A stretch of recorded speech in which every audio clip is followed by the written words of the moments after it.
Before we get into the story, leave a comment and let us know what city you're watching from. And don't forget to rate the story from 0 to 10 at the end. Enjoy the story. Rain hammered against the stained glass windows of St. Catherine's Cathedral, each drop catching the colored light and scattering it across the marble floor like fractured rainbows. Inside the bridal preparation room, Madison Cole stood before a full-length mirror, her reflection almost unrecognizable beneath layers of white lace and silk. The wedding dress hugged her slender frame perfectly, custom-made by a designer whose name she could barely pronounce, paid for by parents who saw this day as a business merger rather than a celebration of love. Her dark hair had been swept up into an elaborate updo, tiny diamonds winking from between the curls, and her makeup was flawless, applied by hands that cost more per hour than most people earned in a day.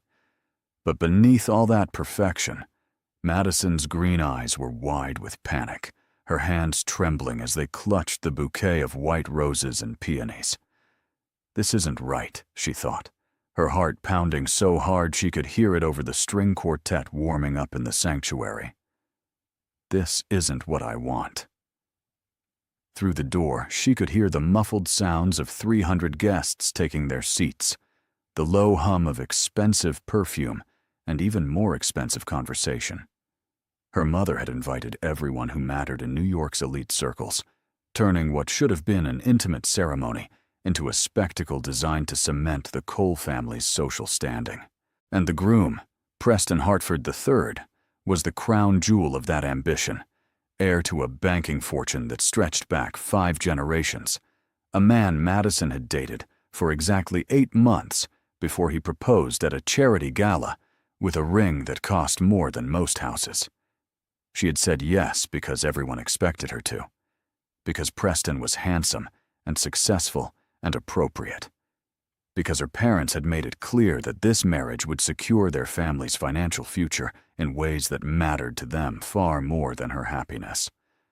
But now, standing in this room with her reflection staring back at her like a beautiful stranger, Madison realized she couldn't do it. She couldn't walk down that aisle and promise forever to a man she didn't love, couldn't spend the rest of her life playing the role of the perfect society wife, attending the right parties and saying the right things, and slowly disappearing into someone else's idea of who she should be. The door opened, and her mother swept in, elegant in champagne silk, her expression a mixture of pride and anxiety. "Darling, you look absolutely stunning. The photographer wants a few more shots before we begin, and your father is ready to walk you down the aisle in 15 minutes. Madison's throat tightened. "Mom, I need to talk to you about something." "Not now, sweetheart. Whatever it is can wait until after the ceremony. We have a schedule to keep, and the guests are waiting." But Madison's hands were shaking so badly now that petals were falling from her bouquet. "Mom, I can't do this." Her mother's face went pale, then flushed with anger. "Madison Cole, you are not having cold feet. Not today. Not with 300 people out there, and Preston's family, and our entire future riding on this wedding. I can't marry him. I don't love him." "Love?" Her mother's laugh was sharp and brittle. "Love is what comes after marriage, darling. After you've built a life together and raised a family and secured your place in the world. Right now, you're just nervous, and that's perfectly natural.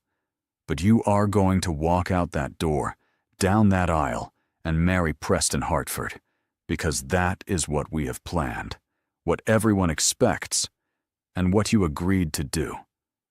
"But I didn't know," Madison whispered, tears starting to blur her carefully applied makeup.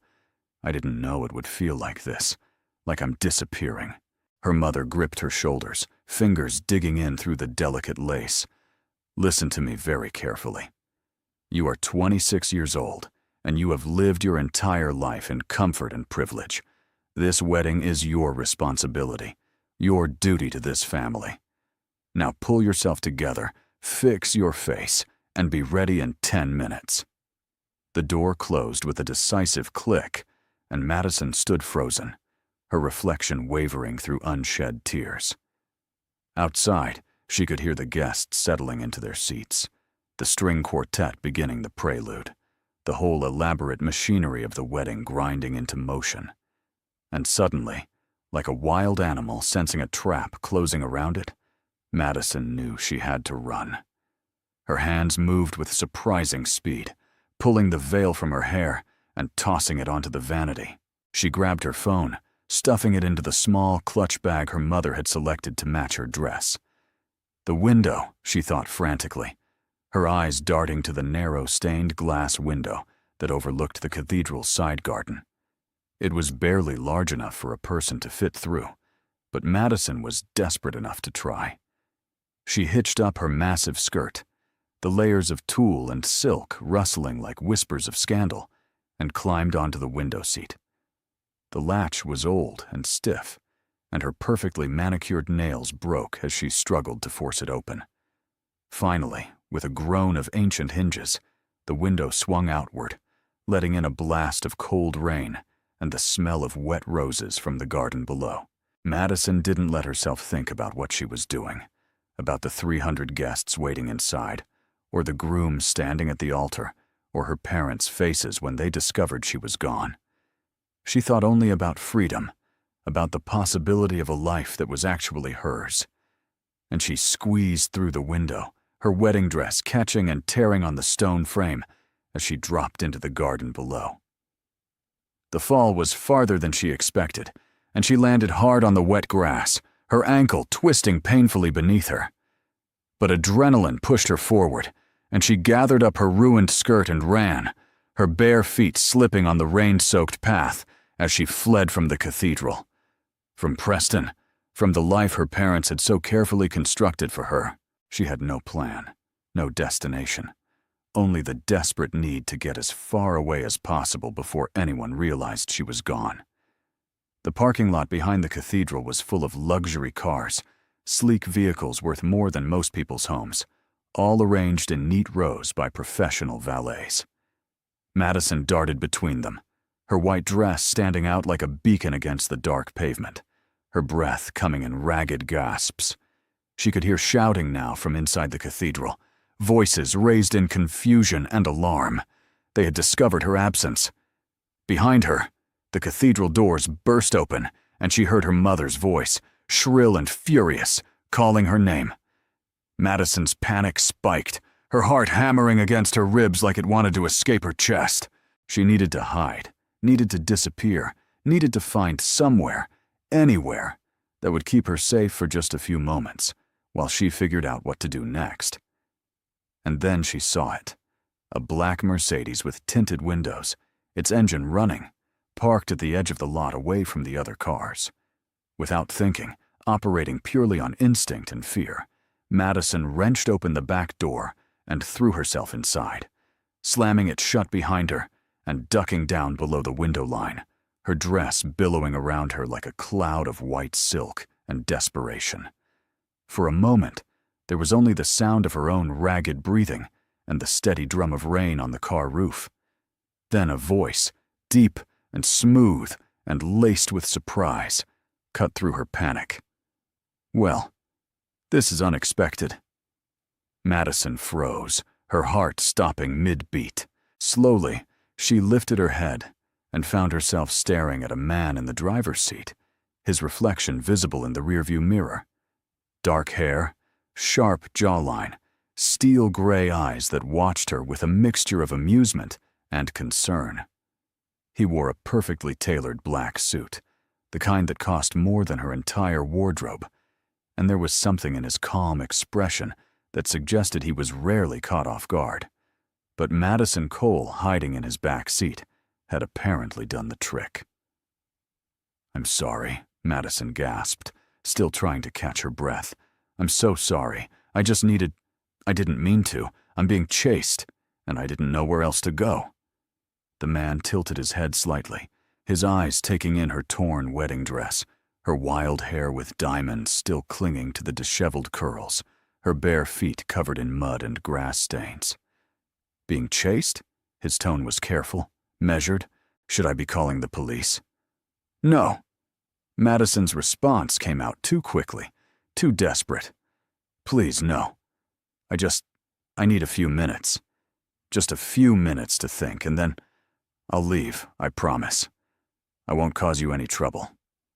The man was quiet for a moment, his gaze shifting to the rearview mirror, where Madison could now see figures emerging from the cathedral, her mother and father, and probably Preston too, all of them scanning the parking lot. His eyes returned to Madison, taking in her terrified expression, the way she was trembling despite the car's warmth. You're running from your own wedding.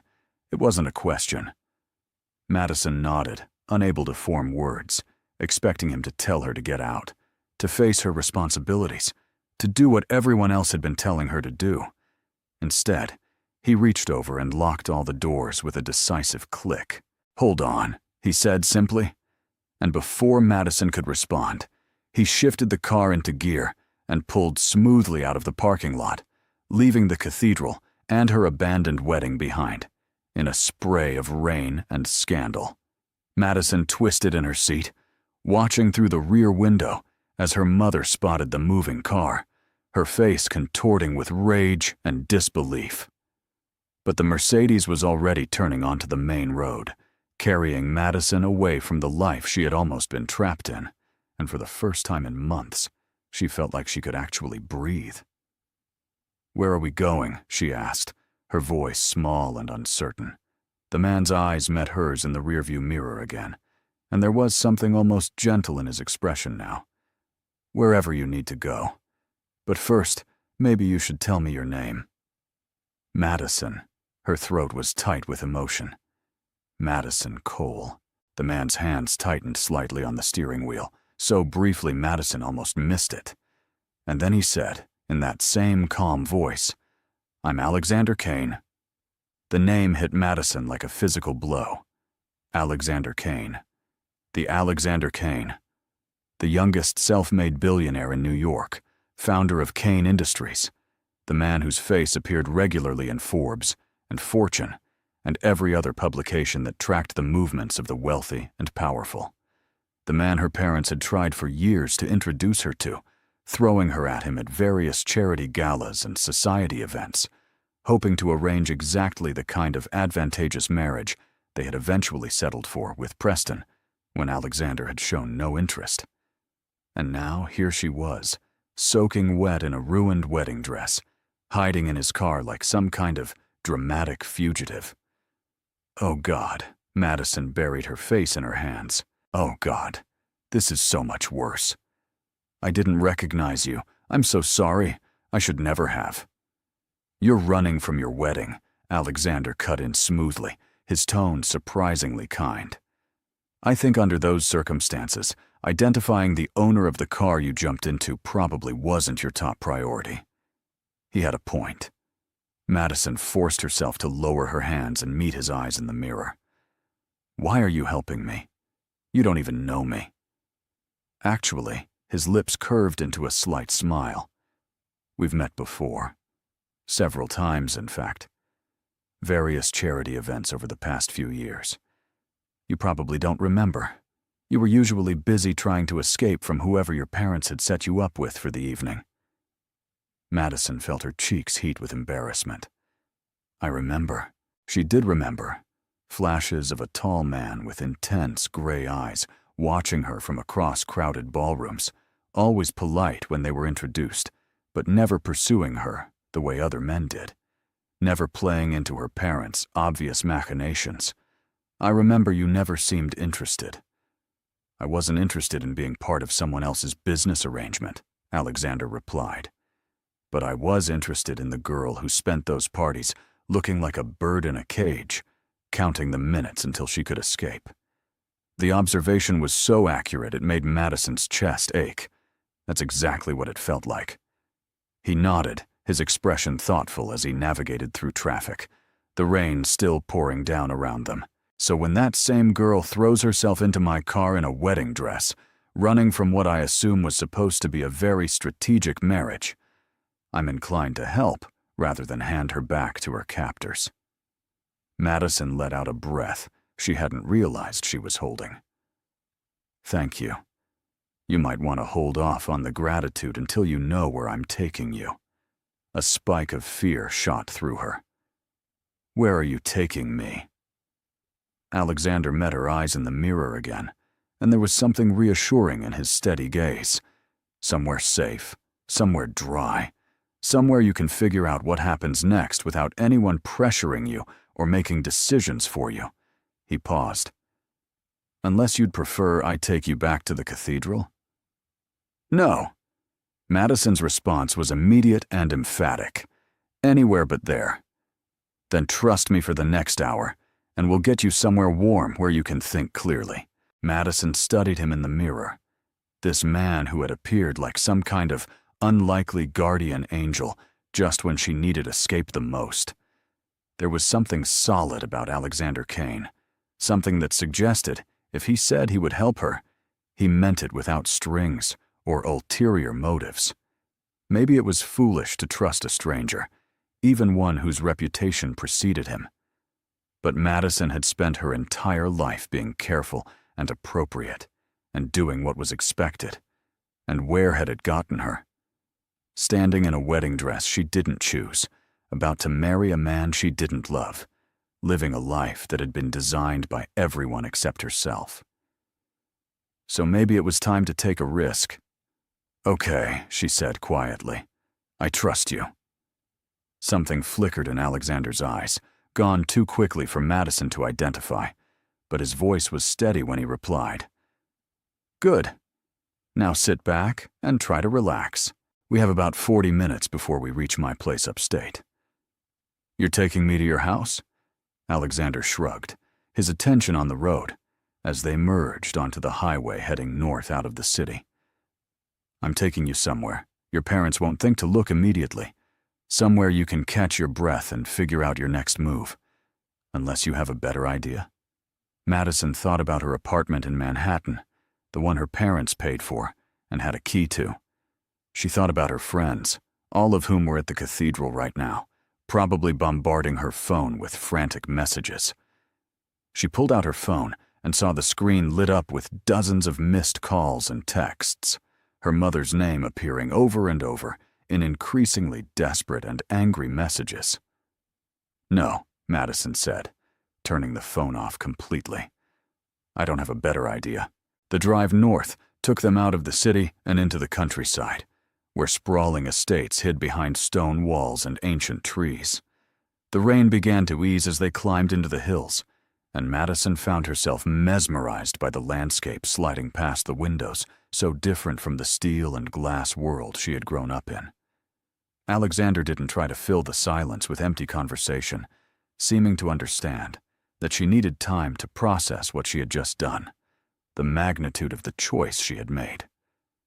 And it was a choice, Madison realized, as the adrenaline began to fade and reality set in. She had just run from her own wedding, abandoned Preston at the altar in front of 300 guests, humiliated her parents, and destroyed months of careful planning. There would be consequences, serious ones, and Madison had no idea how she was going to face them. But even knowing all that, she couldn't bring herself to regret it. Eventually, Alexander turned off the main highway onto a private road, and Madison sat up straighter, trying to see where they were heading. Through the trees, she caught glimpses of a house, or rather an estate, sprawling across the hilltop with walls of glass and stone that seemed to grow organically from the landscape. It was beautiful in a way that had nothing to do with showing off wealth and everything to do with understanding how to live in harmony with the natural world.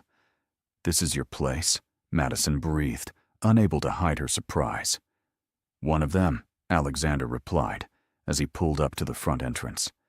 "I come here when I need to think, when the city gets too loud." He cut the engine and turned in his seat to face her properly for the first time. "Before we go inside, I need you to understand something.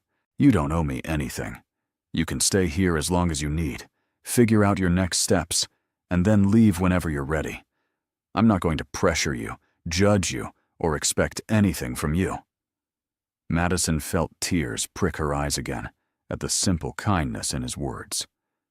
"Why are you doing this? You don't even know me." Alexander's expression softened.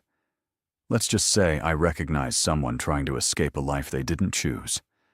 And I believe everyone deserves the chance to make their own decisions, even if those decisions make everyone else uncomfortable." He got out of the car and came around to open Madison's door, extending his hand to help her out. Her legs were shaky as she stood, and she winced as pain shot through her twisted ankle. "You're hurt," Alexander observed, his brow furrowing with concern. "It's nothing. Just twisted it when I jumped out the window." "You jumped out a window?" There was something that might have been admiration in his tone. "In a wedding dress?" "I was desperate," Madison admitted, leaning on his arm as they made their way to the front door. "And the window seemed like my only option at the time." "Remind me never to corner you," Alexander murmured, and Madison caught the hint of a smile on his lips. Inside, the house was as stunning as the exterior promised, all clean lines and natural light, with floor-to-ceiling windows that looked out over the hills and a fireplace made of river stone that dominated one wall. But what struck Madison most was how comfortable it felt, lived in rather than showplace perfect, with books scattered on tables and a blanket thrown over the back of the sofa. Alexander guided her to the couch, his touch gentle but firm. "Sit. I'll get you something dry to wear and take a look at that ankle." As he disappeared up a floating staircase, Madison sank into the cushions and let herself truly absorb what had just happened. She had run from her wedding. She was in Alexander Kane's house, soaking wet in a ruined designer gown, with no plan and no idea what came next. And somehow, impossibly, she felt more herself than she had in months. Alexander returned carrying a stack of clothes, soft gray sweatpants, and a black cashmere sweater that looked enormous, but incredibly warm. "The bathroom is through there," he indicated a door off the main living space. "Take your time. When you're ready, I'll wrap that ankle, and we can figure out if you need a doctor." Madison took the clothes, her fingers brushing his. "Thank you," she said, meaning it for so much more than just the borrowed outfit. Alexander held her gaze for a moment, and Madison felt something shift in the air between them, a connection forming that had nothing to do with charity events or business arrangements, and everything to do with two people seeing each other clearly for the first time. "You're welcome, Madison Cole," he said softly. "Now go get out of that dress before you catch pneumonia." In the bathroom, Madison carefully peeled off the wet wedding gown, watching in the mirror as layers of silk and lace fell away, taking with them the last remnants of the life she had almost accepted. Underneath, she was just herself, 26 years old, and terrified and free.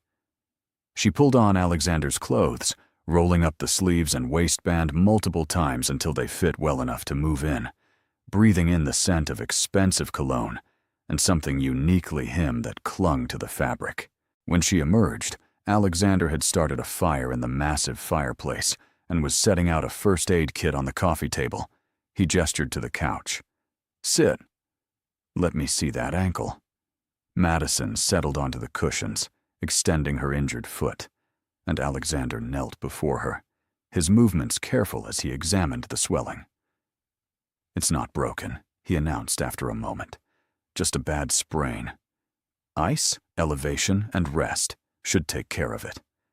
His hands were gentle as he wrapped the ankle in an elastic bandage, and Madison found herself watching his face, noting the concentration in his expression, the way his dark hair fell slightly forward over his forehead.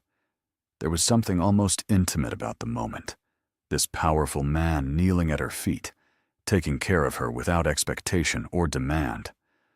"All set," Alexander said, finishing the wrapping and looking up to meet her eyes. "How does it feel?" "Better," Madison admitted. "Thank you. You keep saying that." "I keep meaning it." She bit her lip. I I don't understand why you're being so kind. You barely know me, and I've basically brought chaos to your doorstep." Alexander settled into the chair across from her, his expression thoughtful. "Can I tell you something?" Madison nodded. "When I was younger, just starting out in business, I was engaged once. Her name was Victoria, and she came from exactly the kind of family mine desperately wanted me to marry into. It was all arranged, all perfect on paper." Madison leaned forward, drawn into his story despite herself. "What happened?" Alexander's smile was rueful. "I realized about a week before the wedding that I was about to make the biggest mistake of my life, that I was marrying her because everyone expected me to, because it made sense for business and family connections, because I was too much of a coward to admit I wanted something different. So I called it off, and it caused a massive scandal. Both families were furious, the media had a field day, and I lost some business relationships that mattered." Madison's heart was pounding. "But you did it anyway? You called it off?" "Best decision I ever made," Alexander said firmly, "because it taught me that living your life according to other people's expectations is a slow death. You disappear piece by piece until you don't recognize yourself anymore." He leaned forward, his gray eyes intense. "So when I see someone having the courage to run, to choose themselves even when it's terrifying, and everyone will judge them, I'm going to help, because I know how hard it is, and I know how much strength it takes." Madison felt tears spill over, running hot down her cheeks. "I'm so scared," she whispered. "I don't know what I'm going to do. My parents are going to disown me. Preston and his family will sue us, probably. Everyone I know is going to think I'm crazy, or cruel, or both." "You might be right about all of that," Alexander acknowledged, "but you'll survive it. And on the other side, you'll have something worth more than their approval. You'll have your freedom." Madison wiped her eyes, trying to smile through the tears. "You make it sound simple." "It's not simple," Alexander corrected. "It's incredibly complicated and messy and difficult. But it's yours. That's what matters." They sat in silence for a moment, the fire crackling between them, and Madison felt something settling in her chest, a determination she hadn't known she possessed. "You're right," she said finally. "It's going to be awful, but at least it will be my awful. At least I'll be making my own mistakes instead of living someone else's perfect life." Alexander smiled, a real smile this time, that transformed his serious face into something almost boyish. "That's the spirit. Now, are you hungry? I can't promise gourmet cuisine, but I make a decent omelet." Madison realized with surprise that she was starving, hadn't eaten since breakfast, because she'd been too nervous about the wedding. An omelet sounds perfect. She started to stand, but Alexander waved her back down. "You stay put and keep that ankle elevated. I'll cook. You can keep me company from there." In the kitchen, which was open to the living area, Alexander moved with surprising competence, cracking eggs and chopping vegetables, while Madison watched from the couch. It was strangely domestic, comfortable in a way that made her acutely aware of how different this felt from every interaction she'd ever had with Preston. With Preston, everything had been formal, structured, appropriate. Dinner at the right restaurants, conversation about the right topics, kisses that were perfectly pleasant, but never made her forget where she was. But sitting here in Alexander's clothes, watching him cook in his own kitchen, while rain pattered against the windows, Madison felt more alive than she had in years. "So," Alexander said as he worked, "what were you planning to do after the wedding?" Assuming it had gone through, Madison grimaced. "I don't know. Exactly what was expected, I suppose. Move into Preston's apartment, plan charity events, smile at the right parties, eventually have children who would be raised by nannies, while I maintained my figure and my social calendar." Her voice was bitter. "Sounds like a prison sentence. It was. She watched as he plated the omelets with surprising artistry. How did you know? That you wanted something different? Alexander brought the plates over, handing her one before settling into the chair across from her again. I didn't at first. I thought success meant building the biggest company, making the most money, impressing all the right people. But then I hit 30 and realized I was miserable. I had everything I was supposed to want, and I felt empty. So I started making changes, stepping back from some businesses, spending more time on projects that actually mattered to me rather than just made money. Building this place, learning to live on my own terms instead of everyone else's expectations. Madison took a bite of the omelet, which was actually delicious, and considered his words. "And are you happy now?" "Happier," Alexander replied. "Still figuring it out, but at least I'm figuring out my own life, not performing someone else's version of what my life should be." They ate in comfortable silence for a while, and Madison found herself studying him when she thought he wasn't looking. There was something solid about Alexander Kane, something that suggested he knew exactly who he was and didn't apologize for it.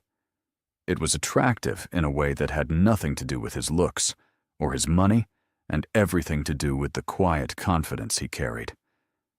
"When you called off your wedding," Madison asked, "did you have someone waiting? Someone you actually loved?" Alexander's expression turned thoughtful. That was part of the problem, actually. I ended the engagement because I knew I didn't love Victoria, but I didn't have some grand romance waiting in the wings. People kept asking me if there was someone else, like that was the only acceptable reason to walk away from what looked perfect on paper. But sometimes the reason is just that you want a chance to find out who you are without someone else defining you. Madison set down her fork, her appetite suddenly gone, as the full weight of everything she'd done crashed over her again. "I haven't even thought about what comes next, where I'll live, what I'll do. My job at the gallery was basically a favor to my parents' friends. My apartment, my car, everything is tied to them somehow." Her voice rose with panic. "I have maybe $3,000 in an account they don't control, and that's it." Alexander's voice was calm, steady. "Breathe, Madison. You don't have to figure everything out tonight. But I can't just hide here forever." "You can stay as long as you need to," Alexander replied firmly. "And when you're ready to face the world again, I can help. I know people who can find you real work, places to live that aren't connected to your parents. You're not as trapped as you feel right now." "But they'll come looking for me," Madison protested. "My mother probably already has private investigators tracking my phone." "I turned it off," Alexander reminded her. "And this property is private, gated, registered under a trust.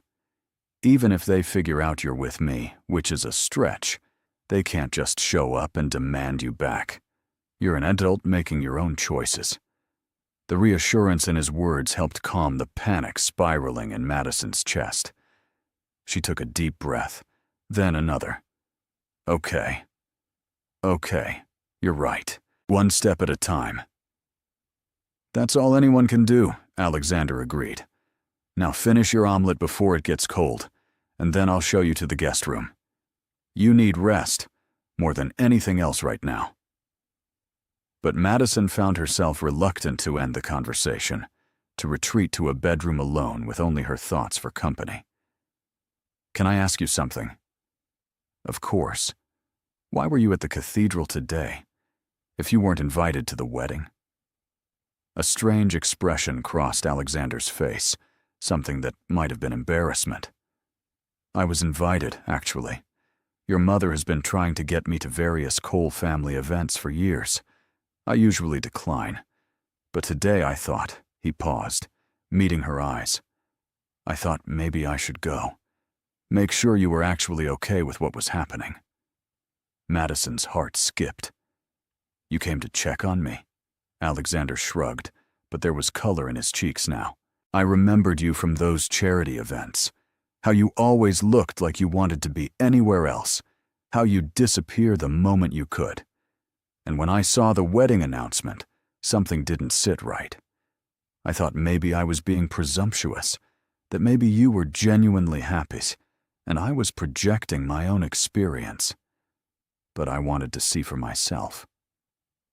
So you were just sitting in your car, trying to decide if I was crazy, Alexander admitted. And then you solved that question by throwing yourself into my back seat, in full bridal regalia. Madison started laughing. Couldn't help it. The absurdity of the entire situation hitting her all at once. I have terrible timing.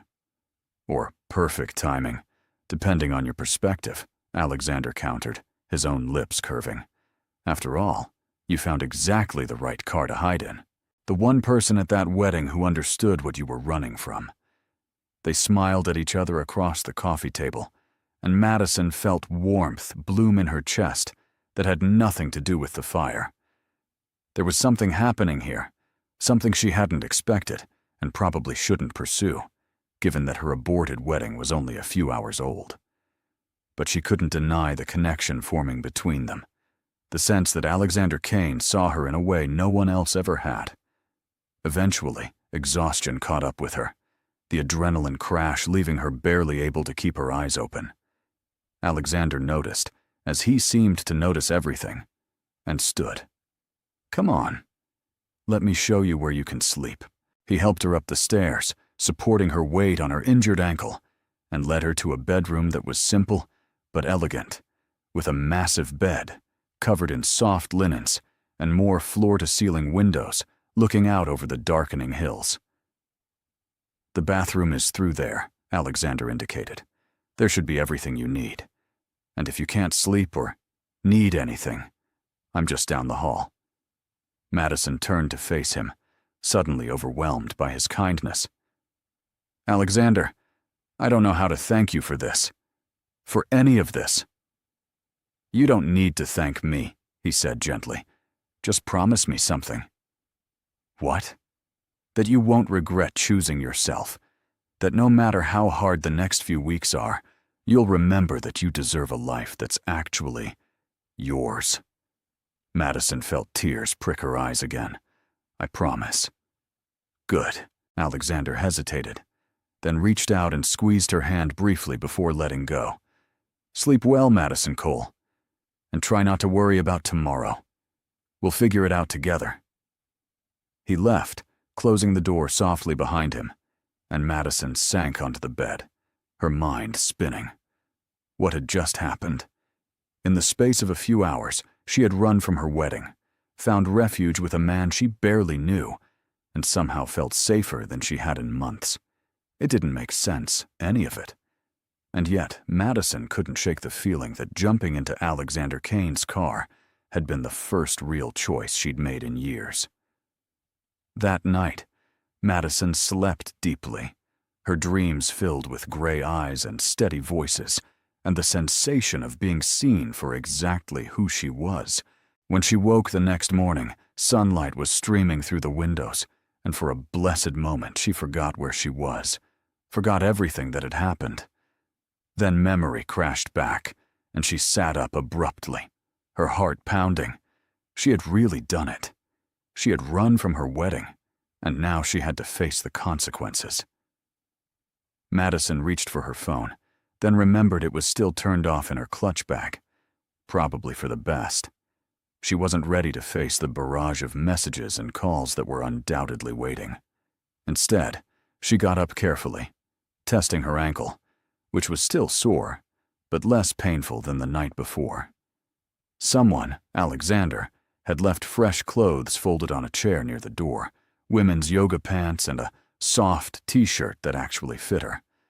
Madison showered quickly, washing away the last remnants of expensive hairspray and makeup, and studied her reflection. Without all the bridal finery, she looked younger, more herself. There were dark circles under her eyes, and her hair was a mess. But there was also something different in her expression, a spark that hadn't been there before. Downstairs, she found Alexander in the kitchen making coffee, dressed in jeans and a gray Henley that made him look less like a billionaire CEO and more like someone who belonged in this beautiful, peaceful house. "Morning," he said, looking up with a smile. "How's the ankle?" "Better," Madison replied, accepting the mug he handed her. "And how are you feeling about everything?" Madison took a sip of coffee, considering. Terrified, relieved, guilty, free. All of it at once. "That sounds about right," Alexander said. "I made breakfast. Nothing fancy, just fruit and toast. But we should probably talk about your next steps." Madison's stomach tightened with anxiety, but she nodded. "You're right. I can't hide forever." They sat at the kitchen island, and Alexander pulled out a notepad. "Okay, let's approach this practically. First, do you have any money that's entirely your own?" Madison thought about her trust fund, which her parents controlled until she was 30, or got married. "Only about $3,000 in my personal account.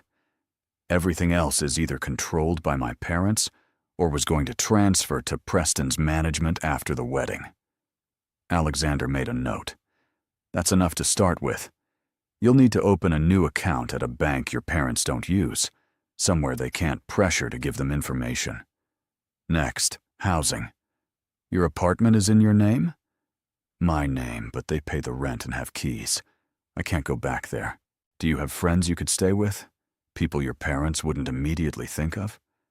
Madison shook her head slowly. "Everyone I'm close with is part of my parents' social circle. They'd either turn me in immediately or leak where I was within hours." Alexander was quiet for a moment, his expression thoughtful. "Then you stay here, at least for the next few weeks while you get your feet under you." Madison's heart skipped. "I can't ask you to do that. You're not asking. I'm offering." He met her eyes steadily. "Madison, you need somewhere safe to land while you figure out your next move. This house is big enough for both of us, private enough that your parents can't easily find you, and I'm here most of the time anyway, working remotely. It makes sense. But what about your life? Your work? I can manage both."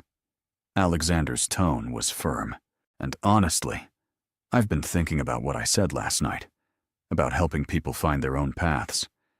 Maybe this is how I start actually doing that instead of just talking about it. Madison felt tears well up, overwhelmed by his generosity. "I don't deserve this." "Yes," Alexander said quietly, "you do. You deserve support and safety and time to figure out who you want to be. Everyone deserves that." Before Madison could respond, her phone buzzed from where she'd left it on the counter. They both stared at it. "You're going to have to turn it on eventually," Alexander said gently. "Face whatever's waiting." Madison took a deep breath and powered on the phone. Immediately, it exploded with notifications, hundreds of messages and missed calls. Her mother's name dominated the screen, along with Preston, her father, several cousins, and friends. There were also numerous calls from numbers she didn't recognize, probably reporters who had somehow gotten her cell number. One text from her mother stood out, sent just an hour ago. "Madison, this has gone far enough. Come home immediately, and we will discuss how to salvage this situation. You have embarrassed this family beyond measure, but we can still fix this if you act now. Preston is willing to postpone, rather than cancel, if you apologize and explain you had a mental breakdown due to wedding stress. Do not make this worse than it already is." Madison showed the text to Alexander, whose expression darkened. "Mental breakdown? That's their angle?" Apparently acknowledging I might have legitimate reasons for running is too difficult, Madison said bitterly. She scrolled through more messages, finding similar themes. Friends concerned about her sanity, relatives angry about the embarrassment, Preston's surprisingly calm message saying they needed to talk. And then, near the bottom, a text from her younger sister Olivia. "Mads, wherever you are, I hope you're okay. Everyone here is losing their minds. But honestly, I'm kind of proud of you. You always did what everyone expected, and maybe it's time you did what you wanted. Be safe. Call me when you can, but only when you're ready. Love you."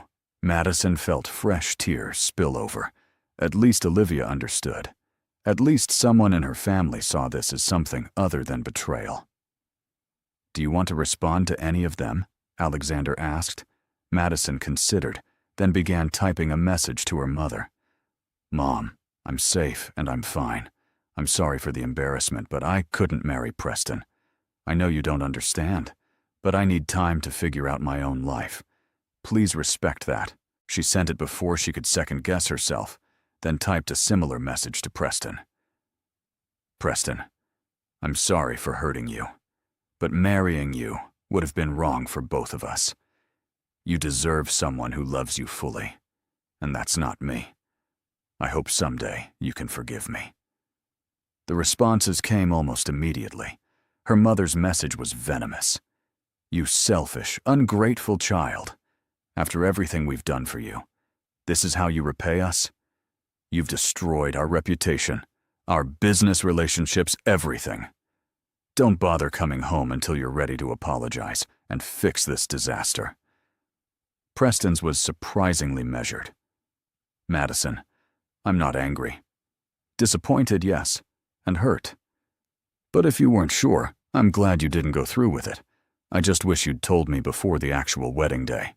Take the time you need, but we will need to talk eventually about untangling all the legal and financial arrangements." He was being remarkably decent about it, which somehow made Madison feel even more guilty. She showed Alexander both responses. "Your mother is going to be difficult," he observed, "but Preston seems reasonable. That might make things easier in the long run." Madison set the phone down, feeling exhausted, despite having just woken up. "What am I going to do, Alexander? I don't even know where to start." "We start with the basics," Alexander said practically. "First, you need employment, something that's yours, that your parents can't take away. What do you actually want to do? Not what they pushed you into, but what interests you." Madison thought about the gallery job she'd held for the past 2 years, greeting visitors and organizing events. It had been fine, easy, but it had never felt meaningful. "I studied art history in college," she said slowly. "I loved it, actually.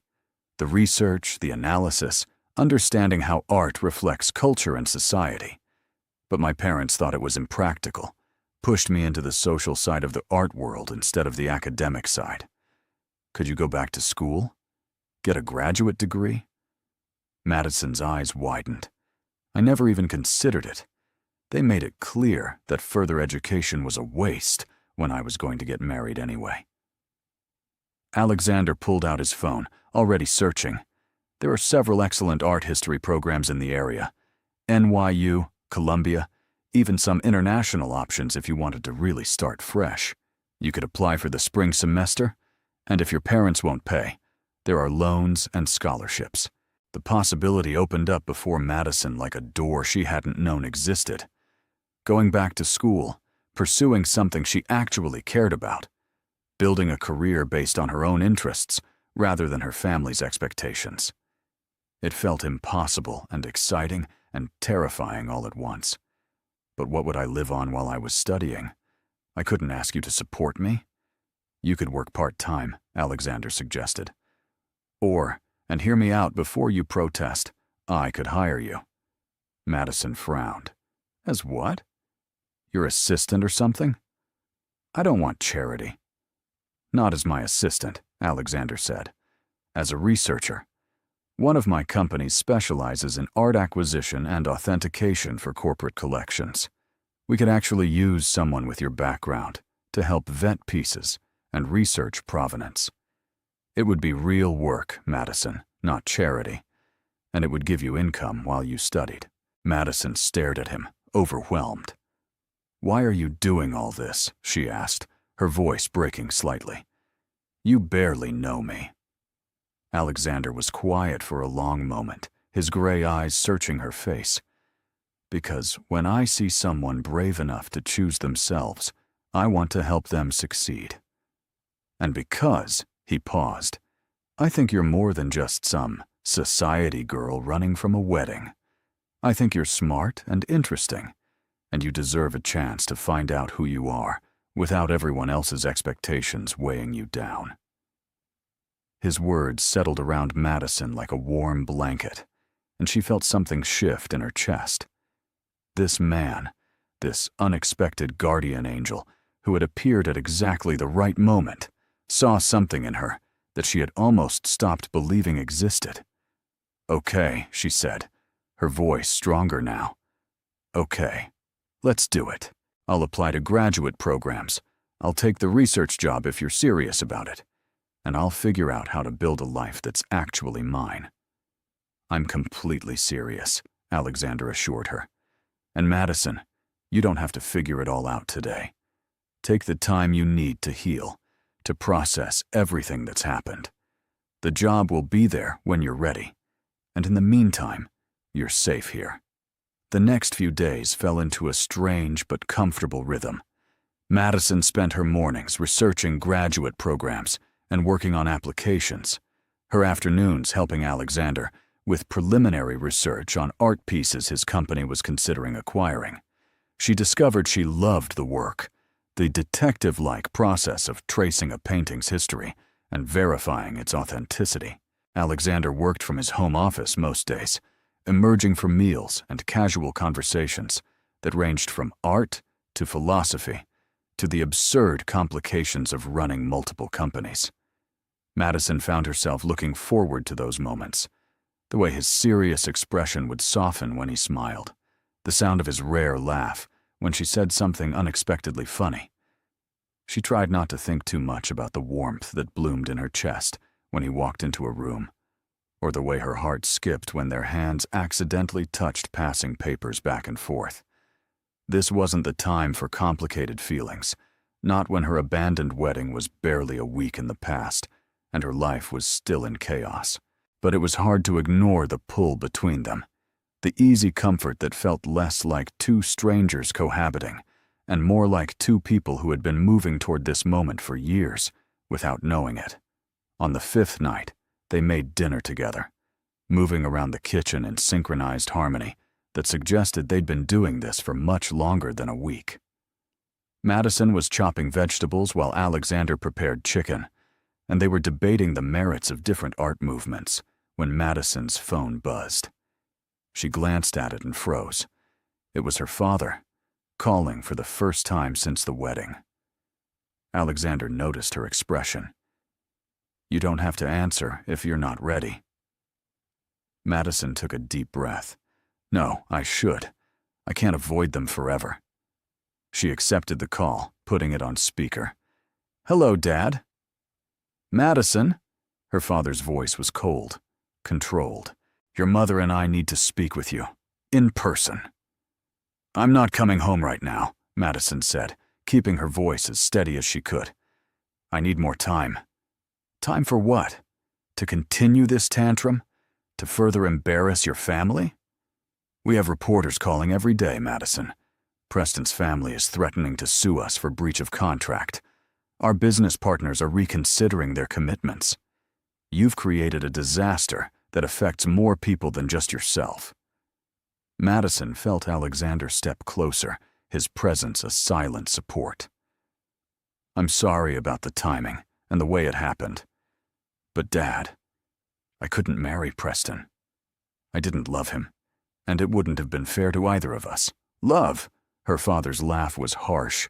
Marriage isn't about love, Madison. It's about partnership, building a future, securing your place in the world. You threw away a perfectly good match for some romantic fantasy. It wasn't a fantasy, Madison protested, her voice rising. It was wanting a life where I got to make my own choices, where I wasn't just a chess piece in your business strategy. We gave you everything, her father snapped. The best schools, the best opportunities, entry into society that most people would kill for. And you've repaid us by throwing it all back in our faces. I'm grateful for what you gave me, Madison said, though her hands were shaking now. "But I'm 26 years old, Dad. I need to live my own life, not the one you planned for me." "Then do it without our support," her father said coldly. "Since you want independence so badly, you can have it. Your trust fund is frozen, your credit cards are canceled, and your apartment lease will not be renewed next month. If you want to make your own choices, you can deal with your own consequences." "Dad," Madison whispered, feeling like she'd been punched. "I'm sorry, but I'm done being disappointed in you, Madison. When you're ready to apologize and repair the damage you've caused, you know where to find us. Until then, consider yourself on your own." The call ended abruptly, leaving Madison staring at the phone in shock. She had expected anger, expected punishment even, but the finality in her father's voice made everything suddenly, devastatingly real. Her hands were trembling so badly she nearly dropped the phone, and she felt Alexander's arm come around her shoulders, steady and warm. "I'm sorry," he said quietly. "That was brutal." "I knew they'd be angry," Madison said, her voice breaking. "But I didn't think they'd actually cut me off completely. I didn't think my own father would just discard me like that." Alexander turned her to face him, his hands on her shoulders. "Listen to me, Madison. What he just did says everything about him and nothing about you. You are not disposable. You are not a disappointment, and you are not alone." "But I don't have anything now," Madison said, tears spilling over. "No money, no home, no family. Everything I thought I could fall back on is gone." "You have yourself," Alexander said firmly. "You have your intelligence and your talent and your courage. You have a job waiting when you're ready, and a place to stay for as long as you need it. And you have me, for whatever that's worth." Madison looked up at him, at the intensity in his gray eyes, and felt something crack open in her chest. "It's worth everything," she whispered. The moment stretched between them, charged with something neither of them had named, but both felt building since that first day in the car. Alexander's hands were still on her shoulders, his thumbs moving in small, comforting circles, and Madison was acutely aware of how close they were standing, how easy it would be to lean forward just a little bit. Then Alexander's phone rang, shattering the moment, and they stepped apart quickly. He answered it with visible reluctance, his tone professional as he dealt with some business crisis. Madison used the interruption to collect herself, wiping her tears and taking deep breaths to calm her racing heart. She couldn't fall for Alexander Kane. It was too soon, too complicated, too much like jumping from one dependence to another. But as she watched him pace across the room, his voice confident as he solved whatever problem had arisen, Madison knew she was already falling. Over the next week, Madison threw herself into her applications and research work, trying to create enough distance to think clearly about everything happening. Her graduate school essays poured out of her, years of suppressed passion for art history, finally finding voice. Alexander read them and declared them brilliant, though Madison suspected he was biased. She also started interviewing for part-time positions, determined to have income that wasn't dependent on Alexander's generosity, no matter how much he insisted the research job was real work. A small museum downtown offered her hours in their archives, and she accepted immediately. Slowly, piece by piece, Madison was building something that belonged to her, but the more time she spent with Alexander, the harder it became to maintain emotional distance. They fell into routines that felt dangerously domestic. Morning coffee together before work, evening walks around the property when the weather allowed, late-night conversations that ranged from silly to profound. Alexander told her about building his company from nothing, the risks he'd taken, and the mistakes he'd learned from. Madison found herself sharing things she'd never told anyone. Her dreams of traveling to Italy to study Renaissance art in person, her secret teenage ambition to write a book about female artists who had been erased from history, her fear that she was fundamentally unlovable because she couldn't make herself want the life her parents offered. "You're not unlovable," Alexander said quietly one night, as they sat on the terrace under a blanket of stars. "You're just yourself, and anyone who can't appreciate that is missing out." "How can you know that?" Madison asked, genuinely curious. "You've only known me a couple of weeks." Alexander was silent for so long, Madison thought he wasn't going to answer. Then he said, "I've been watching you, Madison, not in a creepy way, but at those charity events over the years. And I saw someone who was kind to everyone regardless of their status, who looked at art like it could save her, who would slip outside whenever she could to breathe. Someone real in a room full of people performing. I wanted to talk to you then, but I knew your parents had an agenda, and I didn't want to be part of it. So I kept my distance and told myself I was being practical." Madison's heart was pounding. "And now you're here, and I'm not keeping my distance anymore." He turned to face her, his expression serious. "Madison, I know the timing is terrible. I know you're still processing everything that happened with your wedding and your family. But I need you to know, the way I feel about you, it's not charity, and it's not obligation. It's real." Madison couldn't breathe, couldn't think past the rush of emotion flooding through her. "Alexander, I don't know what to say." "You don't have to say anything," he replied. "I'm not asking you for anything or expecting anything. I just needed you to know the truth, that these past couple weeks, getting to know you, seeing who you really are, it's been the best part of my year. And if you need me to step back and give you space, I will. But if you feel even a fraction of what I'm feeling, then maybe we can see where this goes." Madison thought about Preston, about the engagement that had been all logic and no heart. She thought about her parents' cold pragmatism, their insistence that love was something that came after marriage and security. And she thought about Alexander, who had appeared exactly when she needed him most, who had asked for nothing while giving her everything she needed to find herself. "I'm terrified," she admitted, "of ruining this, of it being a rebound, of depending on you the same way I depended on my parents." "Then we go slow," Alexander said. "We take our time, and we're honest with each other. I don't want you to depend on me, Madison. I want you to stand on your own feet and choose me because you want to, not because you need to. Can you do that?" Madison searched his face in the starlight, seeing sincerity and patience, and something deeper that made her chest ache with hope. "I can try. That's all I'm asking." Alexander reached out and took her hand, lacing their fingers together.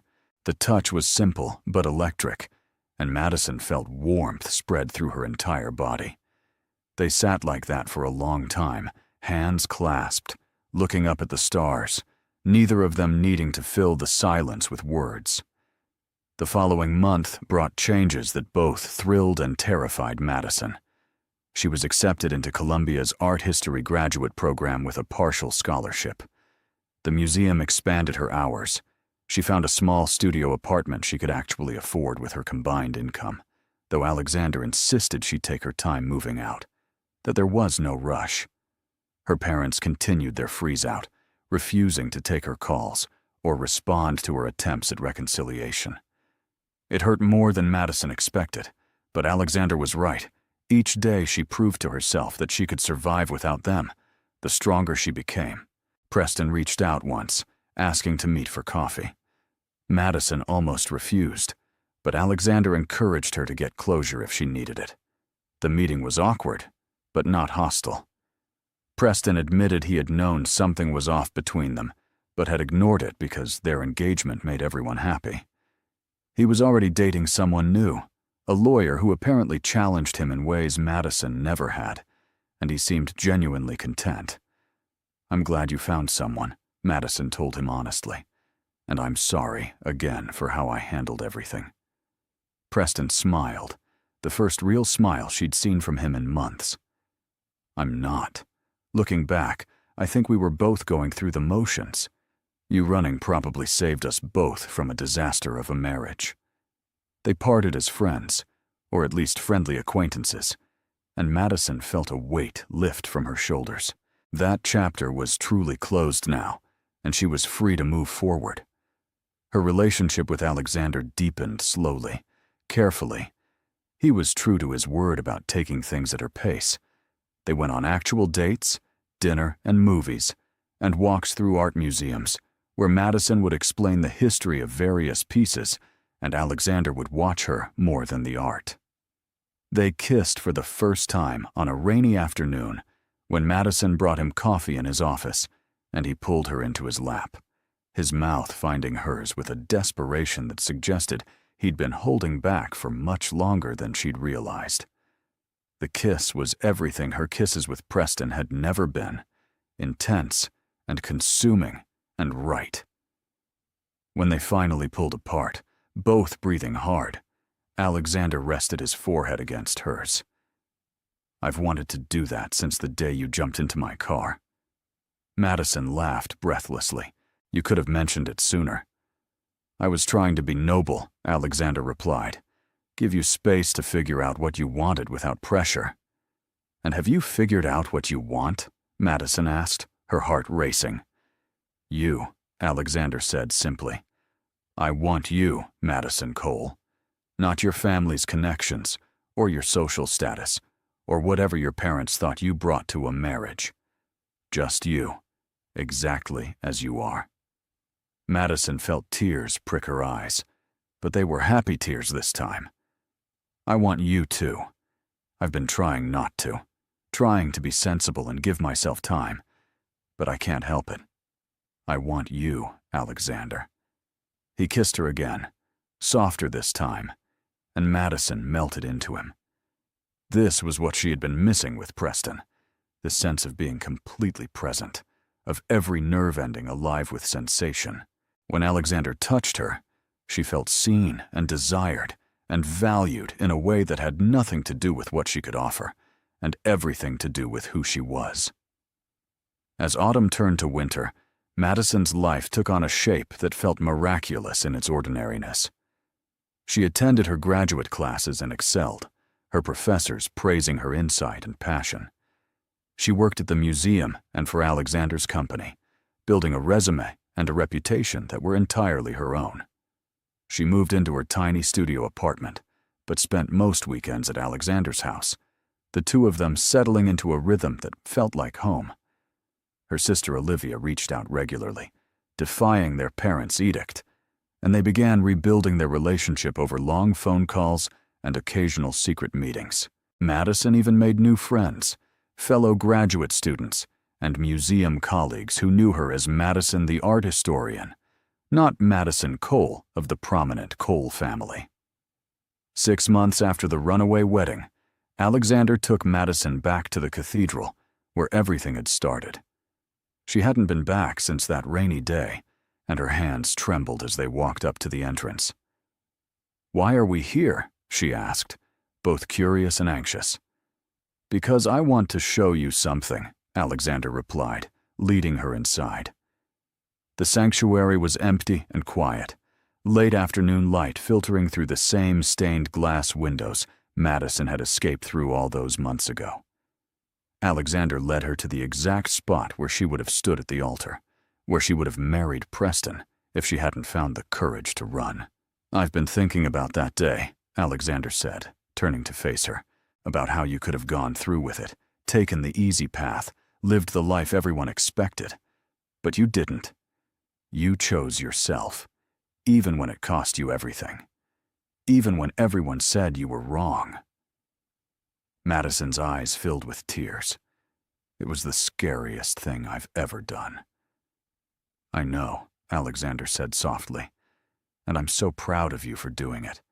Because if you hadn't, if you'd married Preston, I never would have gotten to know the real you. I never would have fallen in love with you." Madison's heart stopped. "You love me?" "I'm completely in love with you," Alexander confirmed. "I have been for months, maybe longer. Maybe from those charity events when I'd watch you escape to the garden, and wish I had the courage to follow. But I wanted to wait until you were standing on your own, until you knew for certain that you didn't need me before I told you. So you would know that when I ask you this, it's not about rescue or obligation or anything except two people who choose each other. He reached into his pocket and pulled out a small velvet box. Madison's breath caught. Alexander opened it to reveal a simple, elegant ring, nothing like the ostentatious diamond Preston had given her. It was perfect. Madison Cole, will you marry me? Not because our families expect it, not because it makes financial sense, not because you need security, but because I love you and you love me, and because we both choose this freely. Will you build a life with me? Madison was crying now, tears streaming down her face as she laughed and nodded. Yes, she breathed. Yes, Alexander, I'll marry you. He slipped the ring onto her finger and kissed her, and Madison felt the last piece of herself that had been broken that day in this very cathedral finally heal. She had run from a wedding that would have been a cage, and in doing so, had found a love that was freedom. 3 months later, Madison and Alexander married in a simple ceremony at his house upstate, with only the people who truly mattered in attendance. Olivia was her maid of honor, standing beside Madison in a simple blue dress and crying happy tears. A handful of close friends and Alexander's sister watched as they exchanged vows they had written themselves. Madison promised to choose Alexander every day, to build a partnership based on honesty and respect and genuine love. Alexander promised to support her dreams, to celebrate her successes, and to stand beside her through whatever challenges life brought. There were no 300 guests, no photographers, no elaborate displays of wealth, just two people who had found each other at exactly the right moment, promising to love each other, not because they had to, but because they wanted to. As they kissed to seal their vows, Madison thought about the scared girl in the wedding dress who had climbed through a window and thrown herself into a stranger's car. She had thought she was running away, but really, she had been running toward something, toward herself, toward freedom, toward a man who would love her not for who she could be, but for who she already was. That night, after their guests had left and they were alone in front of the fire, Alexander pulled Madison close. "Any regrets?" he asked, his voice teasing, but with an undercurrent of genuine question. "About running from my first wedding?" Madison smiled. "Best decision I ever made, even though it cost you your family and your old life." "Especially because of that," Madison replied, "because it gave me the chance to build something real, something mine. It gave me you." Alexander kissed her forehead, her cheeks, her lips. "I'm the lucky one. I got the girl who had the courage to jump into my car and trust me with her escape." Madison settled against his chest, listening to the steady beat of his heart. "You know," she said thoughtfully, "if someone had told me a year ago that I'd run from my wedding and end up married to Alexander Kane, I would have thought they were crazy. And now?" "Now," Madison smiled. "Now I think maybe crazy is just another word for brave. Maybe the best things in life require a little bit of both." She felt Alexander's laugh rumble through his chest. "So what's next for us, Mrs. Kane?" "Everything," Madison replied. "Graduate school, and research, and maybe traveling to Italy like I always dreamed. Building careers, and making mistakes, and figuring it out together. Living a life that's actually ours instead of anyone else's idea of what it should be." "Sounds perfect," Alexander murmured into her hair. "Sounds like freedom." As the fire crackled and the night deepened around them, Madison thought about the journey that had brought her to this moment. The fear and courage it had taken to run, the kindness of a stranger who had become so much more, the slow process of discovering who she really was beneath all the expectations. She had lost a lot when she climbed through that cathedral window. Her family, her social standing, the comfortable security of a planned future. But she had gained infinitely more: herself, her dreams, her agency, and a love that was built on choice and respect and genuine partnership. Sometimes the bravest thing you can do is run from what everyone expects and trust that you'll find your way to something better. And sometimes, if you're very lucky, you throw yourself into the right car at exactly the right moment, and everything changes. Madison Cole had been that lucky. She had run from a gilded cage and found her way to genuine freedom. And in the arms of the man who had caught her when she fell, who had given her the space and support to become herself, she had discovered what love actually meant. Not performance or obligation or strategic partnership, but two people choosing each other freely every single day. The fire burned low, and they moved upstairs to the bedroom that was now theirs together. And as Alexander held her close, as they began their life as partners in the truest sense, Madison smiled into the darkness.